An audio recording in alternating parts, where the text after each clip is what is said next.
Hello everyone, author Cristy Watson here for another installment of a book reading of one of my novels. Up today is On Cue. This book is published with Orca Book Publishers and it is part of the Orca Currents series. This was the third book I had published with Orca, and it still has a very soft spot in my heart for a couple of reasons. One, because it looks at something I'm very passionate about, which is Shakespeare and his plays, but it also has a character that is very dear to me. This character is kind of a combination of a number of the students that I worked with over my career as a teacher. Their ways of being, their personality, their joys, their fears kind of came together in the character of Toby. In fact, as I wrote this novel, Toby kept kind of pushing his way to the front because I think he wants to have his own novel. So it was a lot of fun to write his character, and again, he's one of my favorites. Before I start the reading of the first chapter, I'd like to show you in the front of all of my books, when I do my author signature, I also add a phrase or saying, and each of my 8 novels has a different saying. For On Cue, I put, pursue your passions. So if you are passionate about drama, about acting, get into an acting class, try out for a play. If your passion is music, sing, write a song, learn a new instrument.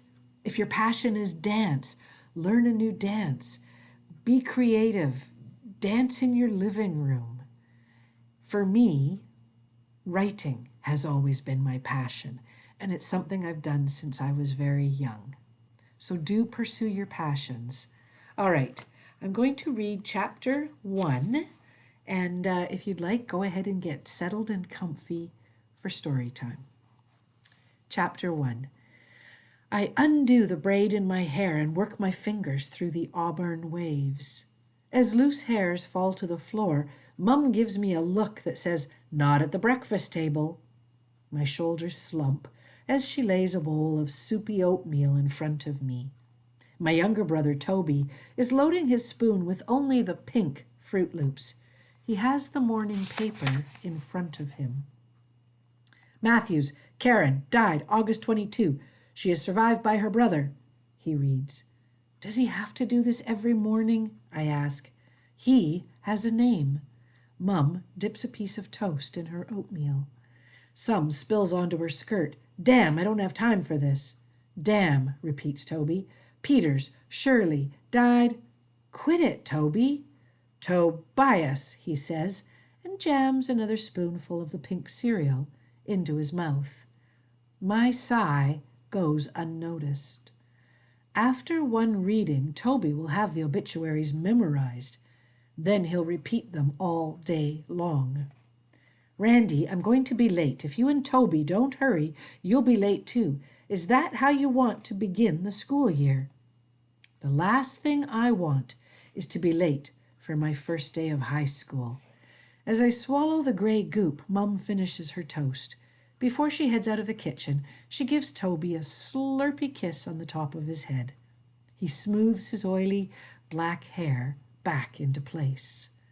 I was looking forward to grade 8. I would finally have freedom, finally get away from the responsibility of looking after my brother all day long. I hear what the other kids say when we pass by. There goes that girl and her brother. Did you hear him wailing in the assembly last year? Do you know he'll repeat swear words if you say them? Then they spew a bunch of bad words and wait for Toby to repeat them. Laughter usually follows. They judge me by my brother. High school was going to be my chance to stand on my own. Then Mum crashed my party. I have to walk Toby to and from his school every day. That means 5 blocks out of the way. That means the end of my social life. No chance to be normal. I hear the door slam as Mum leaves for work Come on, Toby, I say. Finish your breakfast so we aren't late. I still have to fiddle with my new contact lenses. Tobias, he replies, then gets up and puts his bowl on the counter instead of in the dishwasher. I'm about to reprimand him when I notice his hands flap. He begins to rock back and forth on the balls of his feet. Giving him heck when he's in this state might put him over the edge, and then I'll definitely be late. I take a deep breath so I don't sound mad.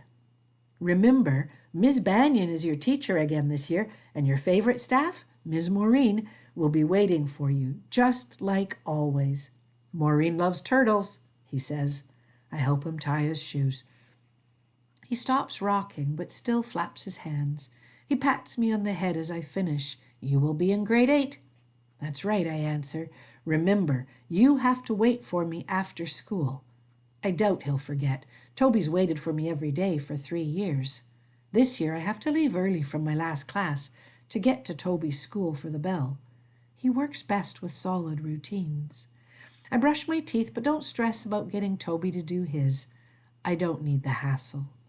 Putting my contacts in is tricky. Not only is this the 3rd time I have ever put them in, but my hands are sweating as I think about school.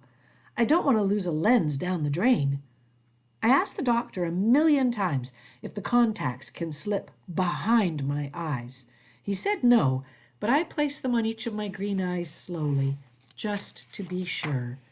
The first day of high school would be easier if I still had my best friend. But Laurel moved to Calgary over the summer. As I put my dangly earrings in, I focus on the one good thing about being in high school. We have an elective. I chose drama.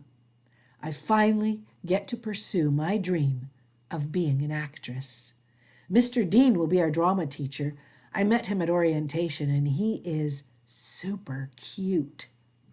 By the time I return to the kitchen with my knapsack, Toby has untied one shoe. We don't have time for this crap, I say. Crap, we don't have time. Come on, Toby, don't do this. I hear my mother's voice reminding me to be patient with him. We went to school every day last year.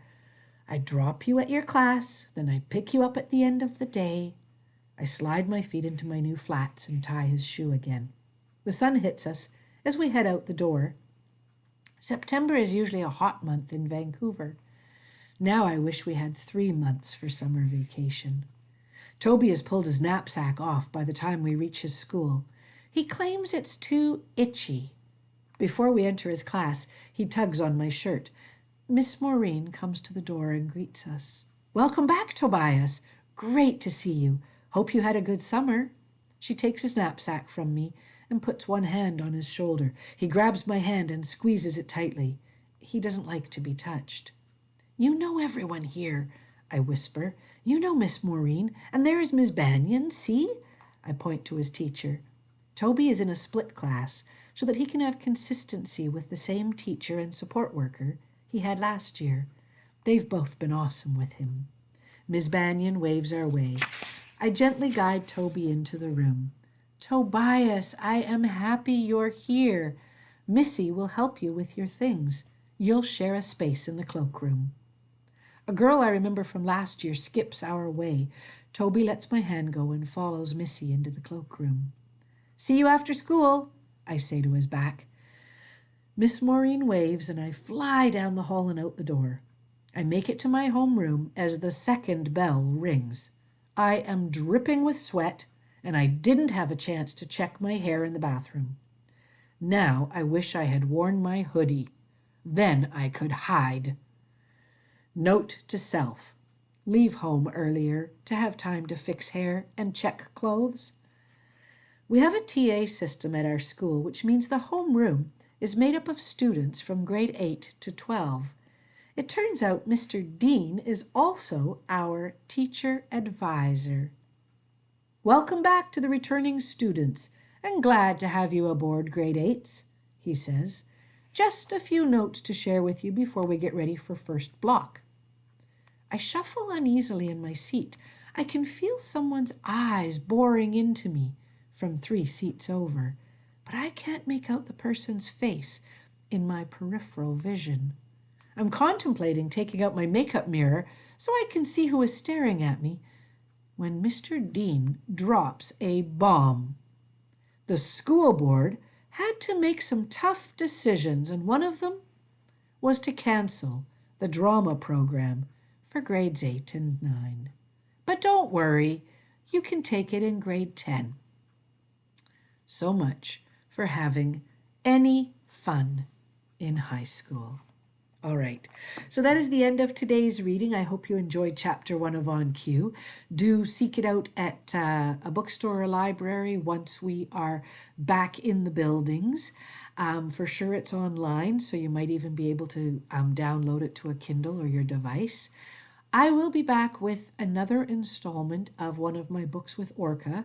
The first novel I ever wrote will be up next, and that is Benched. Until then, stay safe, strong, and healthy, and thanks for listening.